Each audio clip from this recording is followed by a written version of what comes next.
April 1945, at a German POW camp outside Frankfurt. The war was almost over. Germany was collapsing. General Patton was inspecting a processing center. Rows of German prisoners. Americans checking them, taking weapons, recording names. Routine. Then Patton saw something that made him stop walking. A German SS soldier standing in the processing line.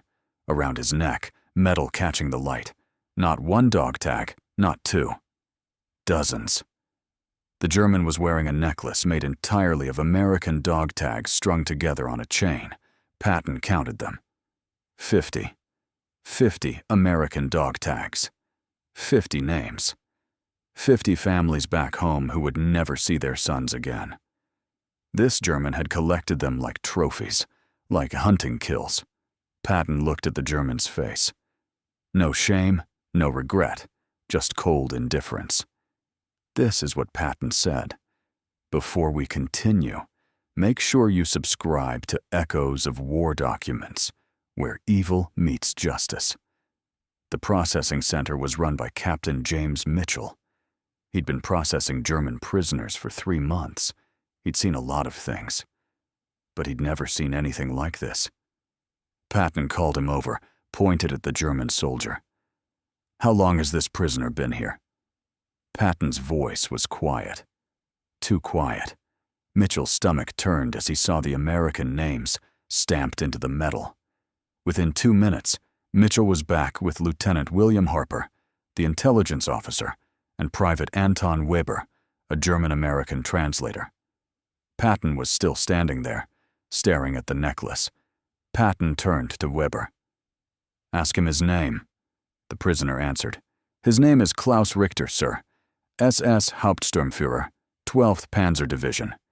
He says he collected them from dead American soldiers over the past year in France, Belgium, and Germany." Patton's jaw tightened. "Ask him why." Richter shrugged and answered casually. Weber's voice shook as he translated. He says, "They're proof of his kills. Each tag represents an American soldier he personally killed." The processing area had gone silent. Every American soldier within earshot had stopped working. Patton looked at the names he could read from where he stood. Private Michael Johnson, Todd Slife, Robert Williams, Sergeant Thomas Anderson. American boys. Reduced to metal around a killer's neck. Patton's voice was still quiet. "Lieutenant Harper, I want every single dog tag removed from that necklace. I want each one cataloged and letters sent to the families. Tell Richter he's going to take off that necklace right now and hand it to me," Weber translated.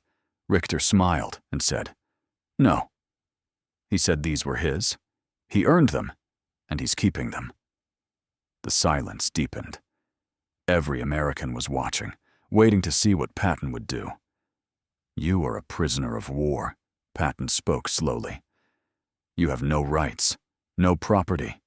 Everything you're wearing belongs to the United States Army now, including that necklace.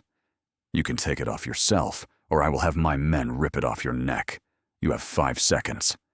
Patton counted. 5, 4, 3, 2. On 1, he nodded to Captain Mitchell. Mitchell and 2 MPs moved forward, grabbing Richter as he struggled and shouted. 1 MP grabbed the necklace and yanked it hard. The chain broke. 50 dog tags scattered across the ground, metal hitting concrete, names everywhere. The Americans scrambled to pick them up carefully, like they were picking up pieces of the dead. Patton turned back to Richter. "You wore those tags like a trophy hunter wears the heads of animals. But here's what you didn't understand. Each of those tags represents a human being. A man with a name, a family, a life. And you will answer for every single one of them." Richter was taken away to solitary confinement. Patton looked at the pile of dog tags now sitting on a table. 50 small pieces of metal. 50 lives. "I want these tags treated with respect," Patton said. "These aren't evidence. These are remains." Army investigators dug deeper. They cross-referenced dates, locations, and unit movements. What they found was worse. Out of the 50 dog tags, only 12 came from soldiers killed in direct combat. The other 38 came from horrific atrocities. 7 were from soldiers killed during surrender. 11 were from wounded soldiers shot in field hospitals. 9 were executed after capture. Richter wasn't collecting battlefield souvenirs. He was collecting evidence of war crimes. Klaus Richter was charged with 52 counts of war crimes. His trial took place in 1946. The dog tags were displayed in the courtroom, each one representing a victim. He was found guilty and sentenced to death. The execution took place in 1947. Richter's last words were unrepentant. But the dog tags finally went home. Some families finally got closure. They could grieve properly. They could say goodbye. What would you do if you found yourself in Patton's shoes? How would you honor the fallen? Let us know in the comments below. And if you want more stories from echoes of war documents, where evil met justice, make sure to subscribe.